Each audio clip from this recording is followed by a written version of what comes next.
ओम श्री राधा कृष्ण चरण कमलेभ्यो नमः। जय जय श्री राधे। द्वितीय स्कंद में प्रवेश करते हैं। सुखदेव जी परीक्षित के इन प्रश्नों पर विमुग्ध हो गए। गदगद होकर बोले, अरे परीक्षित, लोक हित के लिए जन कल्याण की भावना से बड़ा सुंदर प्रश्न तुमने किया।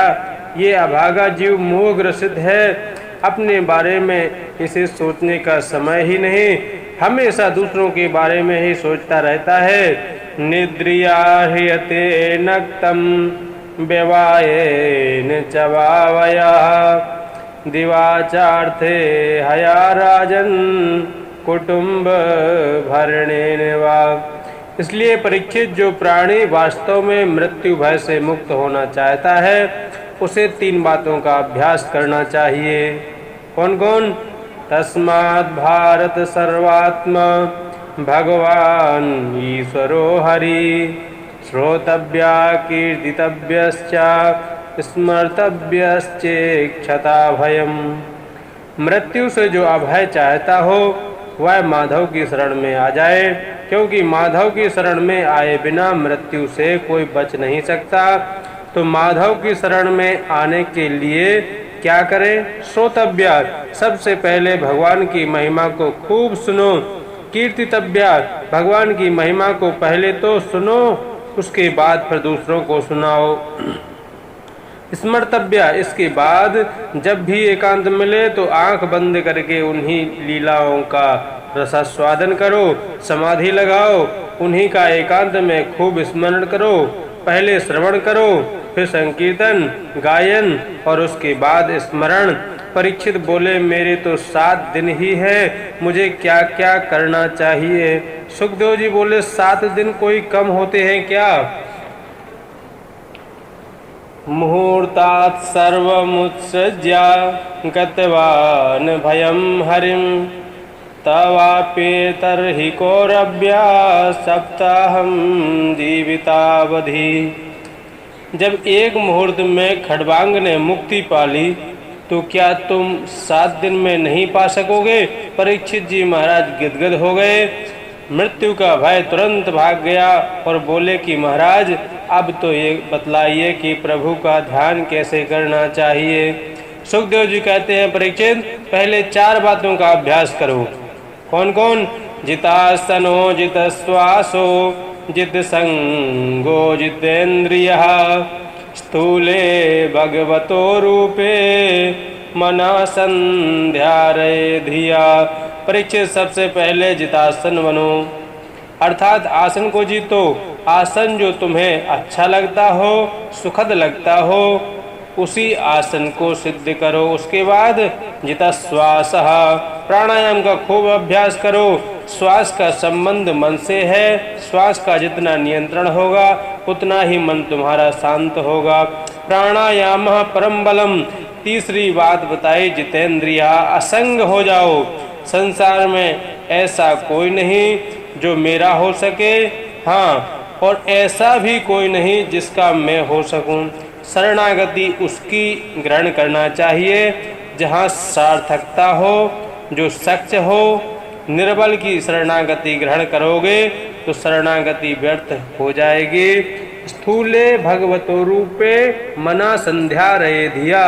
फिर परमात्मा की उस व्यापक परम स्वरूप का जो स्थूल रूप में है उसका ध्यान करो। देखो, एक स्थूल ध्यान है, एक सूक्ष्म ध्यान है। ये विश्व में जहाँ तक दृष्टि जाती है और जो दिखाई पड़ता है ये भी परमात्मा का एक स्वरूप है। 14 भुवनात्मक इस ब्रह्मांड में मृत्यु लोक भगवान की कमर है। इस मृत्यु लोक के नीचे भी 7 लोक हैं और ऊपर भी 7 लोक हैं। नीचे के 7 लोक अतल, वितल, सुतल, तलातल, रसातल, महातल और पाताल। भगवान के चरणों का जो तलुआ है ये पाताल लोक है। और ऊपर भी 7 लोक हैं, भू, भुआ, स्वा, महा, जना, तपा और सत्य। भगवान का शीर्ष स्थान सत्यलोक है। इस प्रकार 14 भुवन की भगवान का 14 भुवन ही भगवान का विराट वपु है और ब्राह्मण क्षत्रिय वैश्य शूद्र ये भगवान के ही अंग हैं। इस प्रकार से बड़ा ही सुंदर सुखदेव जी महाराज ने भगवान के स्थूल रूप में ध्यान की विधि बतलाई। तदुपरांत सद्यो मुक्ति व क्रम मुक्ति का मार्ग बतलाया। जो ब्रह्मलोक के सुखों का भोग करना चाहते हैं वह अपने सूक्ष्म शरीर को लेकर ही ऊर्ध्व गति से ऊर्ध्व लोकों का गमन करते हैं और जो केवल अपनी विशुद्ध आत्मा को परमात्मा में विलीन करते हैं, किस कामना से किस देवता का यजन पूजन करना चाहिए वह सब सुखदेव भगवान ने बतलाया। अन्न की कामना है तो अदिति माँ की उपासना करो और रूप की कामना है तो गंधर्वों की उपासना करो, विद्या की कामना है तो भोलेनाथ की आराधना करो, दाम्पत्य जीवन सुखमय चाहते हो तो माता भवानी की उपासना करें। इसके विपरीत यदि कुछ न चाहते हो तो भगवान नारायण की उपासना करो। अकामा सर्व कामो वा मोक्ष काम उदारधि तीव्रेण भक्ति योगेन यजेत पुरुषं परम। निष्काम हो या सकाम मानव मात्र को परमात्मा प्रभु श्री नारायण की उपासना तो करनी ही चाहिए, क्योंकि मनुष्य शरीर ही तो उपासना के लिए मिला है। जो मानव तन पाकर भी प्रभु की आराधना नहीं करता वह मानव पशुतुल्य है। स्विड बराहोष्ट सुरे संस्तुता पुरुषा पशु। पहली उपमा है कुत्ता, जो संसार के विषयों में ही रमे रहते हैं और छोटी मोटी बातों पर आपस में कलह करते रहते हैं, झगड़ते रहते हैं, एक दूसरे पर गाली गलौज करते रहते हैं। तो कुत्ता बड़ा प्रसन्न होता है कि मेरी ही जाति के हैं, क्योंकि काम तो हमारे ही जैसा कर रहे हैं। कुत्ता भी यही सब करता है। और दूसरी उपमा है बिट बराह ग्रामीण सूकर। दूसरी उपमा है इसका लक्ष्य ही बन गया है कि उल्टा सीधा जैसा जहाँ से भी मिले हड़प लो, ना जाने कितना बड़ा पेट हो गया। ये तृष्णा शांत होती ही नहीं, तृष्णा की आग उत्तरोत्तर प्रबल होती चली जा रही है। सबसे बड़ा दरिद्री तो वही है जिसकी तृष्णाएं बड़ी हैं। सतु भवतु दरिद्रो यस्य तृष्णा विशाला। क्या उचित है क्या अनुचित है सबको ताक पर रखकर जैसा भी मिले ग्रहण कर लो। पहले लोग दूषित धन से डरते थे, बेईमानी का पैसा है, बुद्धि खराब हो जाएगी, संतान दूषित हो जाएगी, हमें नहीं चाहिए भैया, जिसे चाहो बांट दो, लोग डरते थे। और आज आंख मूंद कर पीछे पड़े हैं। और कुछ लोगों का तो काम ही यही है कि कहाँ मिलेगा, कैसे मिलेगा। कई लोग तो जिंदगी बर्बाद कर देते हैं खोदने में। वह सब बिट बराह के समान है जो ऊट पटांग कुछ भी हो ग्रहण किए जा रहे हैं। और तीसरी उपमा है ऊंट की। थोड़ा सा पद मिल गया, धन मिल गया, वैभव मिल गया, विद्या मिल गई तो गर्भेण तुंगत सिरः, अहंकार में मुंह उठाकर चलने लगता है। संत महापुरुषों को प्रणाम करने में भी शर्म आने लगती है। हम इतने बड़े आदमी हैं, इन बाबा को प्रणाम करें। ये देहाभिमानियों को देखकर ऊंट कहता है कि भाई चाल तो हमारे ही जैसी है, जैसे हम लोग मुंह उठाकर चलते हैं ऐसे ही देखो बिल्कुल हमारी ही तरह चला आ रहा है। और चौथी उपमा है गधा, जो जीवन पर्यंत अपने घर गृहस्थी का ही बोझ ढोने में लगे हुए हैं। जर्जरित काया हो गए, घर में कोई पूछने वाला नहीं, बात करने वाला नहीं, खटिया पकड़े लेटे हैं। और फिर भी कहो कि बाबा भजन करो, जवाब मिलता है महाराज नातिन की शादी और निपट जाती, फिर भजन ही करना है। बस उसी का टेंशन रहता है। लोग घर वाले सोच रहे हैं कि ये कब पधारे तब बिटिया की शादी करें, भरोसा नहीं कि बीच शादी में ही चले जाएं। ये पधार जावेंगे तभी बेटी का विवाह रचाएंगे। और वह कह रहा है कि जब तक नातिन का विवाह नहीं देख लूँगा तब तक मैं जाने वाला नहीं। ये विडम्बना है महाराज। अभी भी चिंता का बोझा सिर पर लादे पड़ा है। शरीर चल नहीं रहा, फिर भी चिंता का बोझा लदा रहा है। गधा कहता है मैंने भी बहुत भार ढोया। जब तक शरीर में शक्ति थी मालिक के लिए बहुत मजदूरी की, ईंटें ढोई, गिट्टी ढोई, पर कभी धन्यवाद हमें नहीं मिला।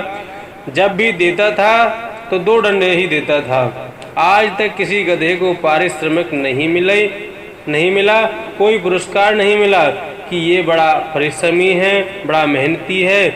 और जब उसी शरीर में बल नहीं रहता तो उसी गधे को डंडा मारकर मालिक निकाल देता है। वही हालत संसारियों की भी होती है। जब तक नोट है, शरीर में थोड़ा बल है, कमाने की सामर्थ्य है, खूब बादाम के हलवा खिलाए जाते हैं।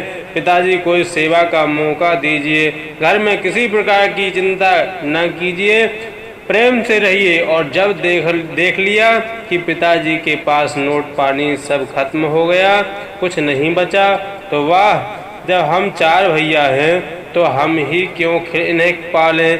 हमने कोई ठेका ले रखा है क्या? बंटवारा बराबर हुआ। पिताजी जाइए वहाँ, नहीं तो जाइए तीर्थ यात्रा कीजिए, आँखों से देखने को मिलते हैं ऐसे दृश्य। उस समय गधा कहता है जो हालत हमारी हुई सो ही तुम्हारी हुई। वह पुरुष पशु तुल्य ही है, उन पशुओं की तरह ही जीवन है। ये मानव देह है जो परम दुर्लभ था, उसे पशुओं की तरह खाने पीने सोने में ही बर्बाद कर दिया। अरे जिसके नेत्र हरि का दर्शन करते हर्षाते नहीं, ऐसे नेत्र जिन्होंने प्रभु की छटा को कभी नहीं निहारा, मोर पंख की तरह व्यर्थ हैं। जो कान हरि की कथा सुनते नहीं, सर्प की वामी के समान है। जो जिह्वा गोविंद के गुणानुवाद नहीं गाती, वह दादुर यानी मेढक के समान है, टरटराती रहती है, व्यर्थ ही जीवन भर टरटराती रहती है। हमारे संत श्री दरियाबाजी महाराज कहते हैं, राम नाम नहीं हृदय धरा, जैसा पशुआ वैसा नरा। पशुआ वे पशुआ जावे, पशुआ रहे पशुआ खाए, नर पशुआ उद्यम करि खाए, पशुआ तो जंगल चरि आए। राम नाम जाना नहीं माई, जन्म गया पशुआ की नाई। राम नाम से नाही प्रीति, यही सब पशुअन की रीति। बिलेवतोरो क्रम विक्रमान्य, न शृण्वता कर्णपुटे नरस्या। जिह्वा सतीदार्दुर्के वसूत्रा, न चोपगायन्त्युरुगाय गाथा। बड़ा सुंदर वर्णन किया। अंत में परीक्षित ने पूछ लिया कि गुरुदेव कृपा करके ये बताइए कि भगवान किस विचित्र संसार की रचना कैसे करते हैं। तब सुखदेव जी को ध्यान आया कि हमने कथा तो प्रारंभ कर दी, पर मंगलाचरण तो अभी किया ही नहीं। तो सुखदेव जी प्रभु का ध्यान करके मंगलाचरण कर रहे हैं। नमः परस्मै पुरुषाय भूयसे, सदोद्भवस्थान निरोध लीलया। ग्रहात् शक्ति तृतीया हे देहिना, मन्तर्भवायानुपलक्ष्य वर्त्मने। यत्कीर्तनं यस्मरणं यदीक्षणं, यद्वन्दनं यश्रवणं यदर्हणं। लोकस्य सद्यो विदिनोति कल्मषं, तस्मै सुभद्रास्रवसे नमो नमः। बड़ा सुंदर प्रभु का ध्यान करते हुए सुखदेव जी कहते हैं कि जिन प्रभु का कीर्तन, स्मरण, दर्शन, बंदन, श्रवण, अर्चन करने मात्र से जीव के समस्त पाप, ताप, संताप शीघ्र ही समाप्त हो जाते हैं, ऐसे प्रभु के श्री चरणों में मेरा बारंबार प्रणाम है। कोई कितना भी बड़ा तपस्वी हो, मनस्वी हो, दानी हो, मंत्रवेत्ता ऋषि हो, जब तक भगवान की शरणागति ग्रहण नहीं करेगा तब तक उसका कल्याण किसी काल में संभव नहीं है। तपस्विनो दान परा यशस्विनो मनस्विनो मंत्रविदः सुमंगला क्षेमं न विन्दन्ति विना यदर्हणं तस्मै सुभद्रा श्रवसे नमो नमः। जीव का कल्याण तब तक नहीं हो सकता जब तक भगवान का आश्रय ग्रहण न करे, चाहे वह कितना भी बड़ा तपस्वी हो। दूसरी ओर चाहे वह कितना कोई पापी हो, बड़े बड़े से बड़ा पाप परायण प्राणी हो प्रभु के चरणों का आश्रय ले ले तो परम पावन विशुद्ध हो जाता है। भगवान की बड़ी सुंदर महिमा का ध्यान करके अब सुखदेव जी कहते हैं, यही प्रश्न एक बार देवर्षि नारद ने अपने पिता ब्रह्मा जी से भी किया था। ब्रह्मा जी को एक दिन ध्यान लगाए नारद जी ने देखा तो पूछ लिया, पिताजी सारा संसार तो आप बनाते हो और फिर आंखें बंद करके ये ध्यान किसका लगा रहे हो? क्या आपसे भी ऊपर कोई है? तब ब्रह्मा जी ने हंसते हुए कहा, बेटा नारद, मेरे ऊपर भी कोई है। पुनः नारद जी के पूछने पर कि आपके ऊपर कौन है, तब ब्रह्मा जी ने विस्तार पूर्वक अपने बेटा नारद जी को सुनाया। प्रकृति और पुरुष की साम्यावस्था में लय हो जाता है। प्रकृति और पुरुष की साम्यावस्था में लय हो जाता है। साम्यावस्था में ही सृजन होता है। प्रकृति और पुरुष पृथक पृथक हुए। प्रकृति का दर्शन जब पुरुष ने किया तो पुरुष के दर्शन करते ही प्रकृति में हलचल मच गई, हलचल उत्पन्न हो गई, क्षोभ उत्पन्न हुआ। उससे सर्वप्रथम महातत्व की उत्पत्ति हुई। महातत्व के द्वारा त्रिविध अहंकार, सत्व, रज तथा तम की उत्पत्ति हुई। तमोगुण के द्वारा पृथ्वी, जल, तेज, वायु, आकाश आदि पंच महाभूतों की उत्पत्ति हुई और इसी के द्वारा पंच तन्मात्राएं, शब्द, स्पर्श, रूप, गंध, रस, ये सब तमोगुण के द्वारा उत्पन्न हुए। रजोगुण के द्वारा इंद्रियों की रचना हुई और सत्व गुण के द्वारा इंद्रियों के अधिष्ठात्री देवी की उत्पत्ति हुई। भगवान श्रीमन नारायण प्रभु के नाभि कमल से ब्रह्मा जी का जन्म हुआ। ब्रह्मा जी कमल से प्रकट हो गए। अब सोचने लगे कि हम कौन हैं। चारों तरफ देखना चाहते थे तो चारों दिशाओं में ब्रह्मा जी के चार मुख प्रकट हो गए, पर चारों ओर ब्रह्मा जी को जल और वायु के अतिरिक्त कुछ भी दिखाई नहीं पड़ा। पुनः विचार किया कि जिस कमल पर बैठे हैं उसका तो कोई न कोई आधार मिलेगा, तो भीतर घुसकर खूब ढूंढा पर कोई आधार नहीं मिला तो वापस आ गए। विचार करने लगे, को हम, मैं कौन हूँ? तो दो शब्द इनके कानों में टकराए। शब्द स्पर्शेषु यत्श्रोणस्य मेक विंशम। स्पर्श वर्णों में जो 16वां और 21वां अक्षर पा। ब्रह्मा जी के कान में तप शब्द सुनाई पड़ा।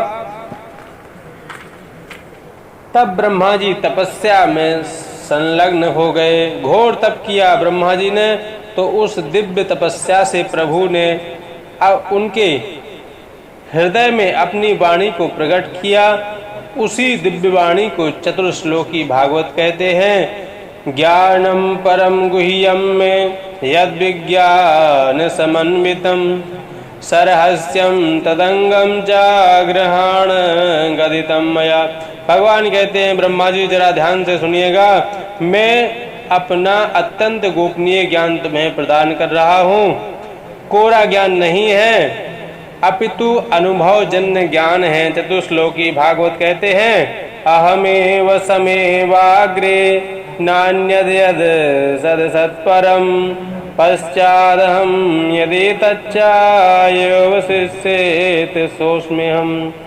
प्रतीर्थं यत् प्रतीयेता न प्रतीयेत चात्मनि तद्विद्यादात्मनो मायां यथा भासो यथा तमा यथा महान्ति भूतानि भूतेषु चावचेष्वनु प्रविष्टान्न प्रविष्टानि तथा तेषु न तेष्वहम् एतावदेव जिज्ञासं तत्त्वजिज्ञासुनात्मना अन्वयव्यतिरेकाभ्याम् एतस्या सर्वत्र सर्वदा।